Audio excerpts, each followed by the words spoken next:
Hey kid, don't ever let them get inside your head. They'll tell you what to do in life instead of everything you know. Sa wakas ay naglaro na nga itong si Kyrie Irving para sa Dallas Mavericks matapos nga itong ma-trade mula sa Brooklyn Nets. Sa kabila sa iba't ibang concerns na nakapaligid sa kaangkupan nitong ni Kyrie Irving, ang kanyang debut mga kaibigan ay ang naging kasagutan sa lahat. Itong si Kyrie Irving ay nakapag-drop ng 24 points kasama ang 5 rebounds at 6 na assist sa laban, na kung saan mga kaibigan ay ginabayan nga niya ang team sa opensa. Ang buong team ay nakipagbahagi sa bola at nakitang ang mga guard ng Los Angeles Clippers ay nawala sa kontrol, na kung saan nagtapos nga ang laban sa score na 110-104. Ito na ang pangalawang pagkapanalo sa Mavericks sa season ito na wala itong si Luka Doncic sa court. Ang mga Dallas fans ay naging masaya na makita itong si Kyrie Irving na nagkaroon agad ng impact sa team, kasama ang karamihan mga kaibigan na siyang inisip kung paano nga ba magtatapos ang laban kasama itong si Irving at Luka Doncic. Ang lahat ng 5 starters sa Dallas Mavericks ay umiscore ng double-digit points, isang bagay na kailanman hindi pa nakita sa team sa season ito.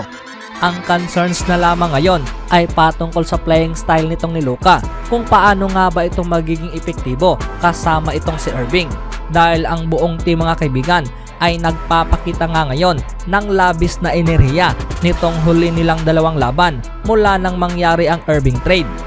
Matapos makuha ng Mavs itong si Kyrie Irving, iilang mga other flow sa roster mga kaibigan, sila ay kitang-kitang ganado. Sa ngayon, ang Dallas Mavericks ay ginawa pa ring available itong si Christian Wood at Tim Hardaway Jr. sa market. Isa na ring bagay na gustong mapa-improve ng Dallas Mavericks ang kanilang defensive end. Sa ngayon, ang Dallas Mavericks mga kaibigan ay umaasa na mahahanap nila ang kakailanganing manlalaro kung gusto nga ba nilang makipag-compete laban sa Denver Nuggets at ngayon naman sa Los Angeles Lakers na siyang kitang-kita na lumalalim na ang depth.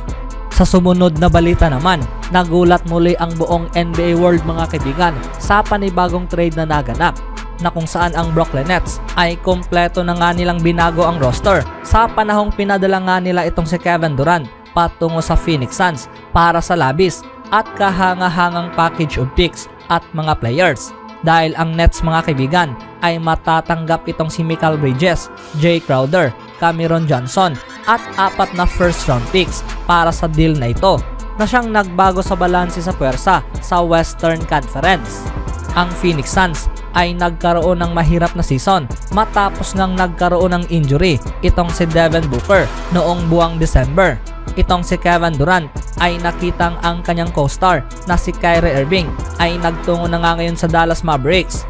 Kaya ang former Nets superstar ay sumapi na nga rin ngayon sa team na siyang pinalo ng Mavericks noong huling season sa playoff kasama ang Nets na matatanggap ang massive package. Ang bagong Suns owner mga kaibigan na si Matt Ishbia ay ang inaasahang gumawa sa blockbuster trade na ito, bilang inaasahan na siyang naging control sa franchise ngayon. Ano man ang sabihin ng lahat, ang Phoenix Suns ngayon mga kaibigan ay isa ng banta sa lahat ng NBA teams. At hindi na kaduda-duda na malaking tsansa na sila ay mas magiging successful kumpara noong huling season. Dahil kung iisipin, kasama ang trio na sina Kevin Durant, Chris Paul at Devin Booker, kabilang na nga rin dito ang naka-max contract na si DeAndre Ayton. Ang tanong, ang Suns nga ba ngayon ay ang paboritong may papanalo ang lahat sa Western Conference? Dahil para sa karamihan at sa mga analyst, ito ay napakahirap itanggi mga kaibigan na ang Phoenix Suns ay ang hindi ang most potent team sa Western Conference.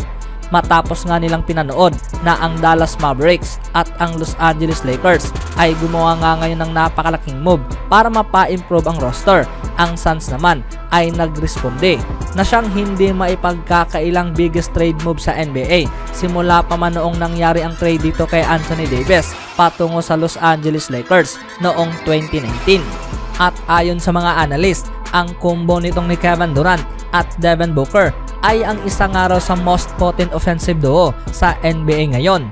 Kung sakaling itong si Ayton ay mag-execute sa kanyang role mga kaibigan at itong si CP3 ay magiging elite floor general, na titiyak nga raw na ang Phoenix Suns ay babalik sa NBA Finals at kayang tapatan mga kaibigan ang kahit sinumang Eastern Conference teams kung sino man ang posibleng makakaharap nito.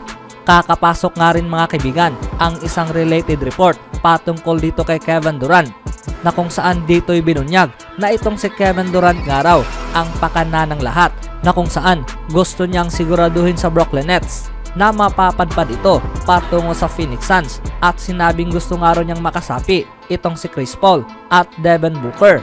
Isang bagay mga kaibigan na gustong matiyak nitong ni KD na meron itong sapat na makakatulong.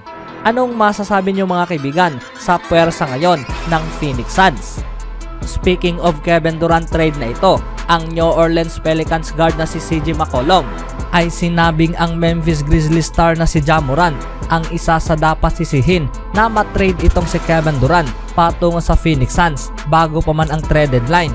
Para maging patas, binalikan itong ni CJ McCollum mga kaibigan at pinaalala sa lahat sa panahong diniklara nitong ni Ja Morant ang kanyang paniniwala na ang kanilang biggest problem nga raw sa NBA ay ang Boston Celtics at wala rin itong ibang team na nakita mga kaibigan na makakapigil sa kanila sa Western Conference.